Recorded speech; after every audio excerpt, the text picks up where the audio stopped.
Indiana Republicans who fought redrawing congressional boundaries last year lost big time this year. Secretary Rubio takes another job in the Trump administration, and Vice President J.D. Vance hits the stump, sounding downright presidential himself. It's Wednesday, May 6th, 2026, and this is news and commentary with common sense. It's delivered from America's heartland. This is Heartlander News. Welcome into Heartlander News. I'm Chris Stigall. You know, President Trump has proven over and over again, one thing is true about him. He's not a guy who likes to sit around admiring problems. Washington loves to admire problems. What do I mean by that? Well, they study them, they name them, they hold hearings about them, and somehow, after all of that, the problem is still there, usually bigger and more expensive. Trump, though, is different, obviously. He sees a problem, he starts looking for the lever. For instance, look at the border, wide open. He moved to close it. Energy was being strangled. What did he say? Drill, baby, drill. Businesses positively drowning in regulations, and he started cutting. And when the federal government was bleeding money through waste and fraud and abuse, he didn't form another blue ribbon commission. He used modern tools. He used data. He used computing power. Systems like Doge were deployed to actually find where the money was going. And you see, that's a pattern. Find the problem, apply pressure, put serious people on it, and get results. Now, we've got another serious problem, and it's oil.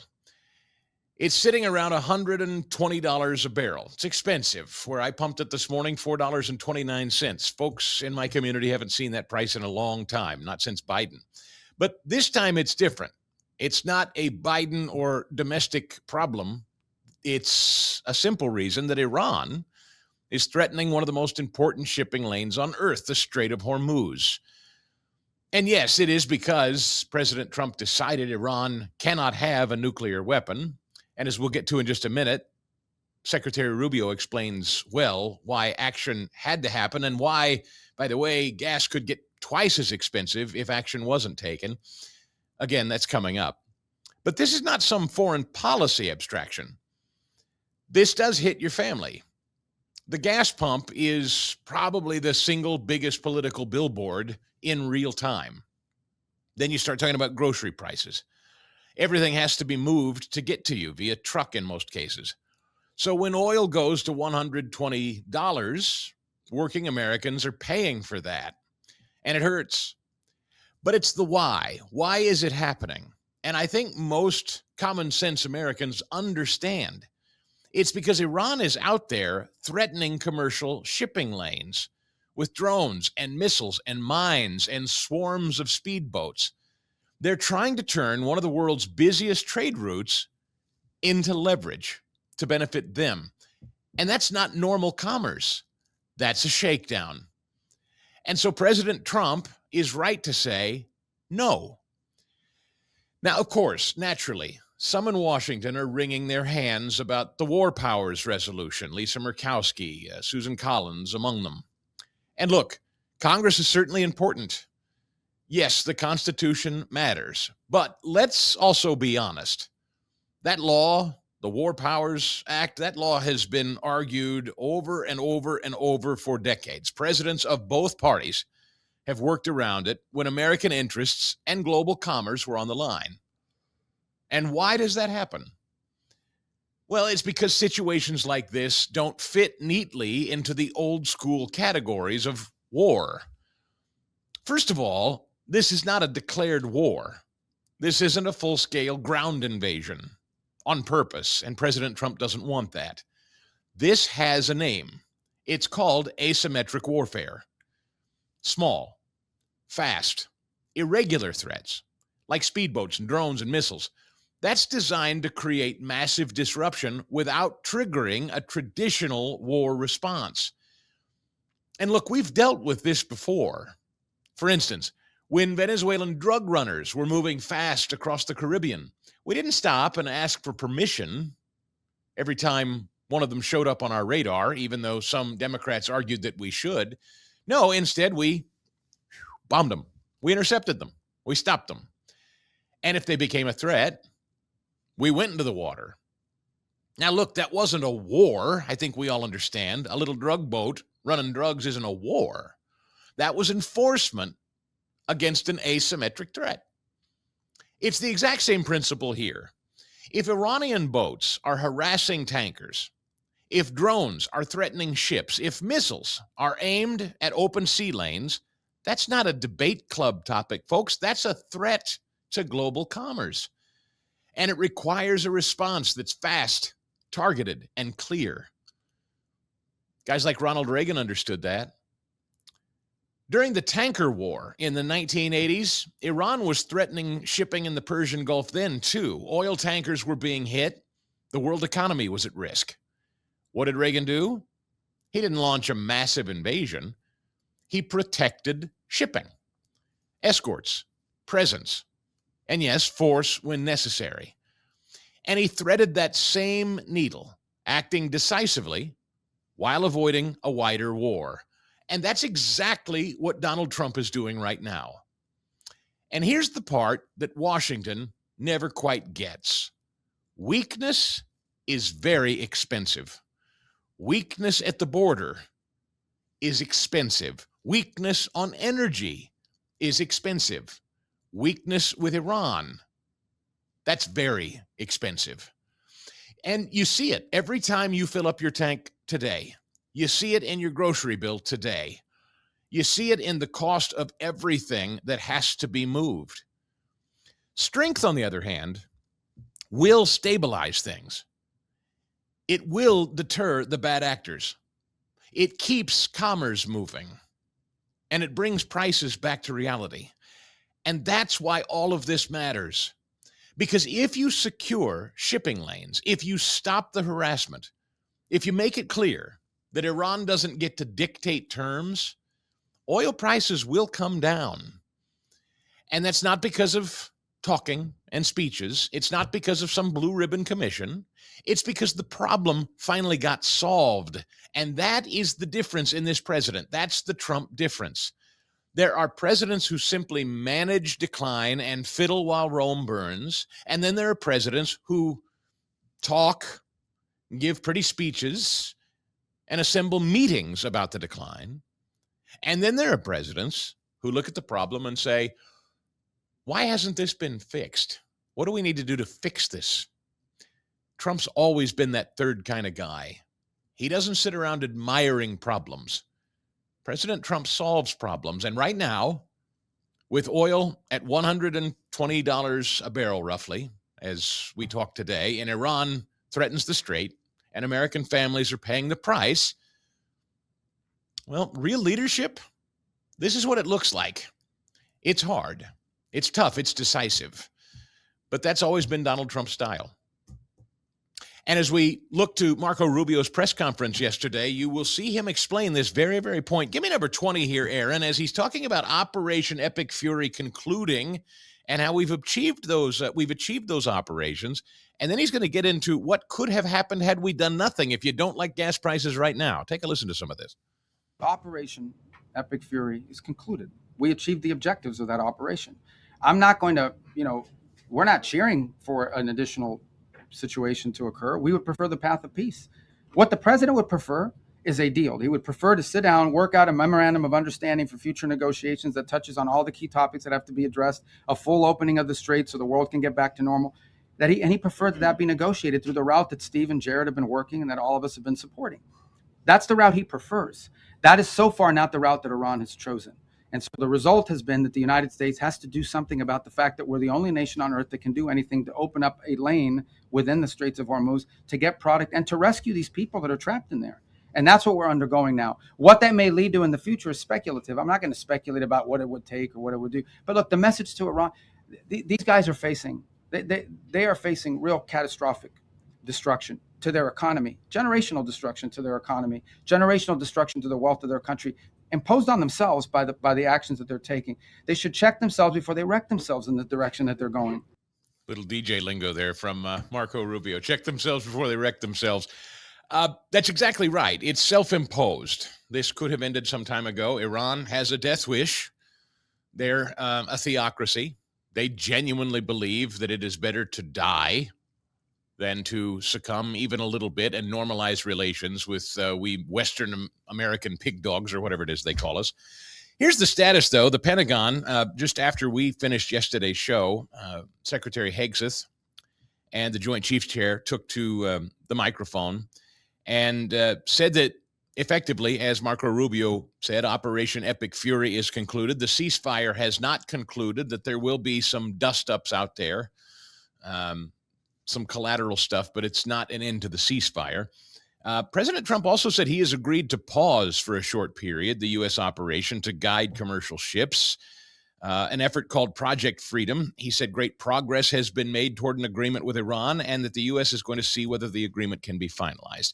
He also said that the United States blockade of Iranian ports will continue. Now, this is particularly interesting for a place like California. Those of you watching in California, nobody is feeling gas prices quite like you're feeling gas prices right now, and that's largely because of Democrat policies that have always held your state hostage, but you're sitting in a very unique spot. And if you're watching in California today, just listen to this. California is about to face the most brutal test in all of this with gas prices, as they now are seeing the final ship from the Strait carrying oil from the Middle East arriving on their shore. The last oil tanker to pass through the Strait of Hormuz since the Iran war kicked off docked at the port of Long Beach with 2 million barrels of gasoline, diesel, and jet fuel. Reading this from the New York Post this morning.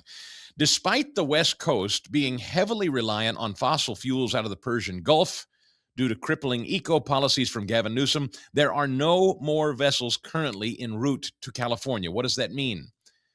Oil giants and exports tearing into Democrat leaders in California for letting the state become so exposed to supply problems out of the Middle East while crucifying any production at home. They have now seen the price of a gallon of fuel skyrocket to $6, over $6 for drivers up and down the West Coast, nearly $2 more than the national average.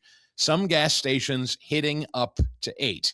California now holding out hope that President Trump's plan to have the United States Navy escort ships through the Strait of Hormuz will bring some relief.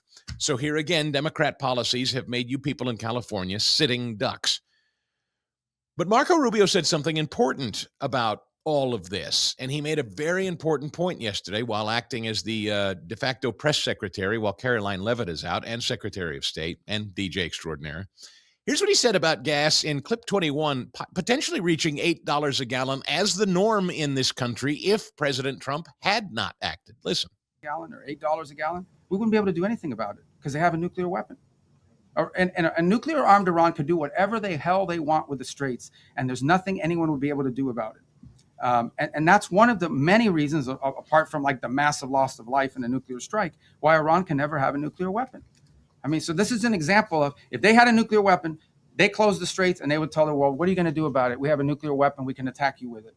That's the world none of us want to leave behind. It won't happen under this president's watch, but some future president and future, and the future Americans will have to deal with this. So it's just one more example of why these guys can never be allowed to have a nuclear weapon. Yeah, and it's really a great point. His point in that yesterday reminded me a lot of when President Trump would talk about buying Greenland. And I remember the ballyhoo surrounding that and people saying, why is he bringing this up? That's ridiculous. Why would he talk about something like that? And, I never really thought much about Greenland, to be perfectly honest with you. I thought, sure, that'd be cool if we took it as a territory. Why not? I'm for it. But I never really thought, why? See, President Trump, despite what his critics would claim, he's always thinking about the why. In Greenland's case, again, it was about shipping lanes. You have Russia floating around China, controlling those shipping lanes, running through those shipping lanes unabated, with nobody to stop them, coming very, very close to the North American territories. And President Trump said, we got to put a stop to that. And he finally reached an agreement where he said, okay, I tell you what, we don't even have to buy it, but let us basically hang out there. We'll stay there rent-free as long as we can kind of continue to control and patrol and secure things here in these waterways, we'll kind of sublet Greenland, if you will. And the European Union and the like took notice and said, I think that probably sounds like a pretty good idea, because weakness invites aggression. And that's exactly what Europe and much of the world has been seeing for damn near 50 years with the likes of Iran. Twiddling thumbs, admiring problems. President Trump has consistently seen problems in Venezuela, and he struck and he did something about it. He saw problems in the navigable waterways around Greenland, and he struck and he solved problems. He saw a near 50-year problem with Iran getting dangerously close to a nuclear weapon, and if they were to achieve it, and we've already seen it with their drones, they were getting to a place where there was not going to be any stopping them. And if you're feeling pain at the pump right now, as I am this morning, as I filled up my gas tank, and you're thinking, I can't believe this is happening, why is this happening? Consider what Marco Rubio just said. It's worth remembering. It's one of those things, I'll just confess, as an American, I never thought about it. But imagine a nuclear-armed Iran with drone capability to protect itself and stop anybody from ever stopping them again. Now imagine them controlling the Strait of Hormuz. And let's play it one more time, Aaron, just for effect. Number 21, what Marco Rubio said. This hit me like a brick yesterday. I don't know about you. Maybe you were well ahead of me. Odds are you're smart. You're watching this and listening and thinking, I knew this all along, Stigall. It didn't occur to me, quite frankly, but that's what leadership means. Previous leaders never talked about what a nuked up Iran, what a strong Iran could mean to the global oil supply. And that is what we're talking about, folks, the global oil supply. Most of it comes, or a good chunk of it anyway, right out of the Strait of Hormuz. And that's a problem. And so Marco Rubio painted a picture for why taking Iran out in terms of their nukes and their ability to hold the strait hostage is so important, or you and I would look like California every day of the week. Listen again. A gallon or $8 a gallon, we wouldn't be able to do anything about it because they have a nuclear weapon. And a nuclear armed Iran could do whatever the hell they want with the straits, and there's nothing anyone would be able to do about it. And that's one of the many reasons, apart from like the massive loss of life in a nuclear strike, why Iran can never have a nuclear weapon. I mean, so this is an example of, if they had a nuclear weapon, they close the straits and they would tell the world, what are you going to do about it? We have a nuclear weapon. We can attack you with it. That's the world none of us want to leave behind. It won't happen under this president's watch. But some future president and future, and the future Americans will have to deal with this. So just one more example of why these guys can never be allowed to have a nuclear weapon. Makes total sense to me, doesn't it, you? Now, look, I understand it's a bit of an article of faith, and members of Congress have the option, if they want, to exert their authority and force President Trump and the administration to prove that they saw justification to strike Iran after a period of time. I get it, and debating the War Powers Resolution and all of that. I'm not saying Congress doesn't have a role in all of this.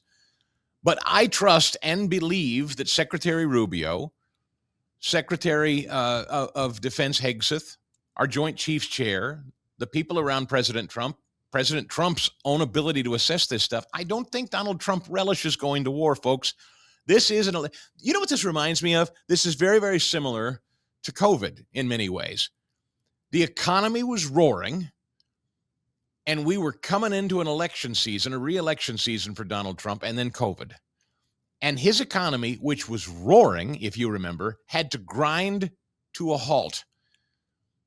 Now, it's not totally analogous because the people around Donald Trump who knew a lot about, or supposedly a lot about medicine and viruses and things like that, the Anthony Fauci's of the world, little did we know that they were complete frauds. And they took advantage of a president who had to defer to them as the experts because he doesn't know about viruses. So he said, okay, you guys are the ones that know about viruses. Tell me what to do. And they said, we've got to shut everything down for 15 days to slow the spread. And he did it.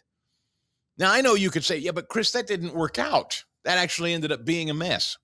Yeah, I understand, but this is not, like I said, totally analogous. This is different. My point is President Trump did something tough because he believed it was going to defend and better the country, even though it did not mean him well politically. And he's well aware that doing this with Iran does not mean him well politically. Look, you have to admire, I think anyway, if you're even remotely honest about the situation, you have to admire that Donald Trump looked at all of this and said, I think we're really, as a country, turning a big corner. I think Gas prices have plummeted precipitously. I think the economy is about to break loose and really start humming. I could secure Republican control of the House. It could well be that we seize another 2 years of total Republican control and Katie bar the door what I could do in a second term for another 2 years. Let's just keep things as it is. Couldn't you, if you're a political thinker and you're purely a political thinker, couldn't you see Donald Trump saying that? I could. I can imagine the conversations in the room where they say, sir, Iran is very, very close to getting a nuke. Really close. Like dangerously close, sir. And if they get it, they have the ability to not only do a lot of damage to neighbors and even us, certainly Western Europe, but they also have the ability to defend themselves, and we can't stop them if they get to that place. And so imagine them basically taking on a superpower status is what we're talking about. Iran, a theocracy, lunatic theocrats who believe death to infidels and death to themselves is superior and leads to whatever it is they believe on the other side. But they would rather die. They would rather wipe themselves and everyone else off the face of the map than succumb to the West, or even allow the West, Israel, the United States, anyone not like them, anyone who's not submitted to their caliphate, they want them gone. So imagine them nuked up and able to defend themselves like a superpower. That should, if you have a pulse, freak you out. And then imagine you have president after president after president who says, well, yeah, that's all well and good, but gosh, re-election season is coming. It's going to make gas prices go up if we tackle this thing, and I can't really afford that. So how about, hey, I tell you what, do you think we could buy them off from being aggressive? Could we send them pallets of cash, maybe? Remember that? That was the Barack Obama, Joe Biden approach. Let's buy them off. Let's give them lots of money. If we give them money, they'll like us and they won't be mean. That seems nice. Well, what'd they do? They just continued to enrich uranium with it. They nuked up. They cashed the checks happily, deposited the pallets of cash, and kept weaponizing themselves. That attitude made them stronger and more dangerous and deadly. So I trust what Secretary Rubio and President Trump and the like ultimately concluded. These guys, if they're as strong as we believe they are, and they're as able to defend themselves as we believe they are, there's no turning around. There's no coming back. And you think $4.29 a gallon, or even in California, $6 and something, you think that's bad? Well, if they controlled that strait and OPEC remained intact as it is, which I want to get to that in just a minute, if everything stayed status quo and President Trump did nothing, $8 a gallon, $9 a gallon, whatever dollars a gallon, that's a reality forever. And nothing President Trump or anybody else could ever do anything about. Except perhaps maybe break up OPEC, which I think is also in the offing here. But anyway, my point in all of this is Donald Trump, despite the politics of it, which are not great, he'd admit that. They do believe, in the end, we're going to see real returns here. And it's going to pay off. And in one way, I came across a story just this morning before the show started, a very interesting bit of analysis that, again, nobody's talking about, but could be a real side benefit to this, is how a shaken OPEC may reshape global energy and place the world's lifeblood under U.S. control. Here again, President Trump thinking big, and this makes total sense, but it wasn't something I was thinking about. Just like Venezuela, not thinking about it. Greenland, not thinking about it. A nuked up Iran that could permanently control gas prices globally, I wasn't thinking about it. And I wasn't really thinking about OPEC either. Now, again, I trust much of this audience is much smarter than me, so maybe you were sitting around thinking about this ad nauseum. I was not. Here's the story. In a move analysts say could reshape the global energy order, the UAE, the United Arab Emirates, has left the Organization of the Petroleum Exporting Countries, OPEC, and the broader OPEC Plus alliance. They left it on Friday. Did you know that? Had you heard much about it? The UAE left OPEC. Now, what does that mean? What is OPEC? It's a little convoluted. The UAE departed OPEC as President Trump is pushing for American energy dominance. The United States is one of the world's leading oil producers and exporters. I hear this a lot. People say, I don't get it, Stigall. If we're producing so much oil, then why are we held hostage to Iran? Well, largely because of this organization, OPEC. We've all agreed globally that we're going to set the price of gasoline as a global commodity. We don't get to regulate and control our prices here. It's all sold as a big neighborhood marketplace. So consider this, the UAE leaving OPEC as one of the top OPEC producers, the UAE will weaken OPEC. The group's power overall will be weakened. Global oil prices will be weakened, and it may accelerate a shift to market-driven output. Several analysts have been saying. Founded in 1960, just as a little background, because I know a lot of people are curious about this, and maybe you are. People have been asking me, what about oil prices and why are they set like this? Here's why. Little history. 1960. OPEC was formed to secure oil prices. It was formed to keep costs fair and stable. Critics always asserted that it functions as a cartel that keeps prices artificially elevated, as I'm sure you probably feel is going on right now. A senior fellow at the Energy and Environmental Legal Institute, Steve Malloy, said that Trump has stumbled upon the key to getting a grip on the global economy of our enemies, and this control of the world's lifeblood, it's oil and gas. He says Trump has destroyed OPEC, which has tortured the United States for more than 50 years with its dominance over global energy prices. From his policy of U.S. energy dominance to his seizure of Venezuela's oil industry to his blockade of Iran, OPEC is done as the determinative force of the global price of oil and gas. So you see now, maybe, and again, it doesn't help in the short term. I understand when you fill up your Ford F-150, as I did, at $4.29 a gallon, it's painful. I hear you. But do you see the long-term problem-solving strategy at work here? I did not. I'm only thinking in terms of, ouch, this hurt filling up today. Donald Trump and his team are looking at breaking the back of OPEC, breaking the back of Iran, so that they can no longer manipulate the global oil price, so that they can no longer manipulate the Strait of Hormuz and oil flow, that we will become the big dog players again. We took over, effectively, Venezuela's oil production. You see what he's doing? Greenland, same deal. Those shipping lanes, key to energy transportation. He took them over, effectively. Strategy, long-term thinking, not short-term political gain. And I realize that not everybody's a fan of Donald Trump, but you have to give it to him when you look at it and you pull out and you see the big picture thinking going on here. It's painful in the short term, but it's like I like to say about my weight.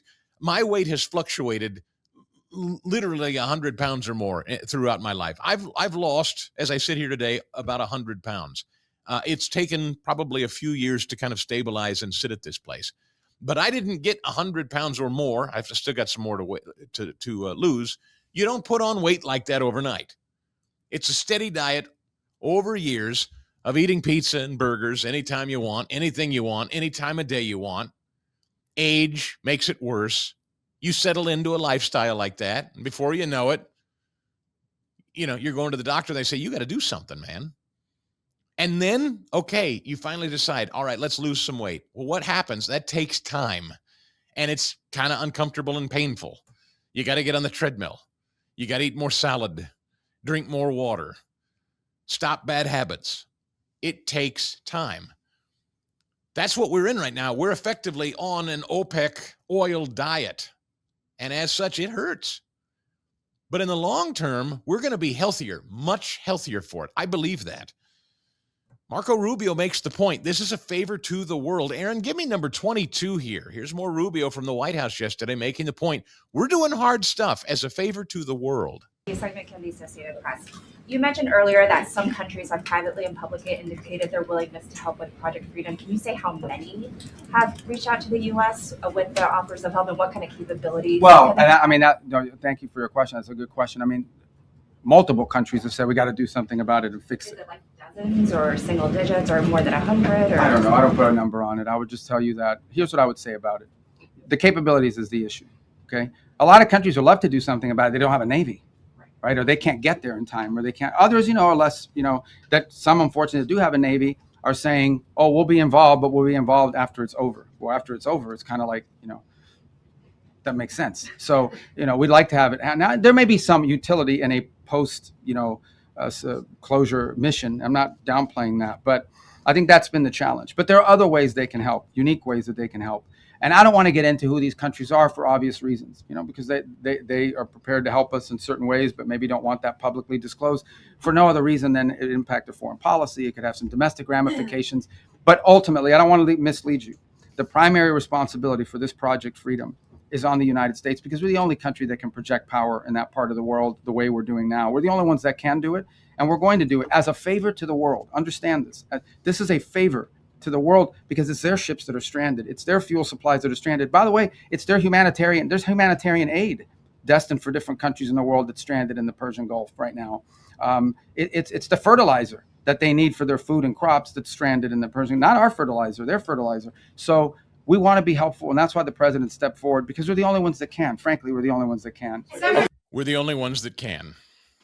Secretary Rubio is exactly right. We are the only ones that can. And by the way, we're obviously the only ones with the will. And when we say we, more specifically, he means probably the Trump administration, because this country has had the ability to do this for a long time.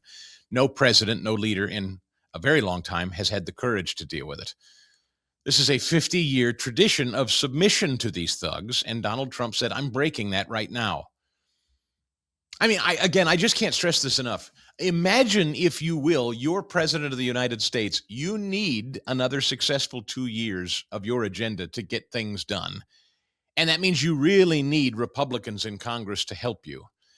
You can't have Democrats taking control of either or both chambers. So the easiest way to set that up in year number 2 of your second term is to just leave everything alone. Don't rock the boat. Let's try to get this economy humming. Let's just ease into the fall. Let's help the Republicans. We got a bunch of money. Let's just say we're tough on crime. We sealed the border. Gas prices are down.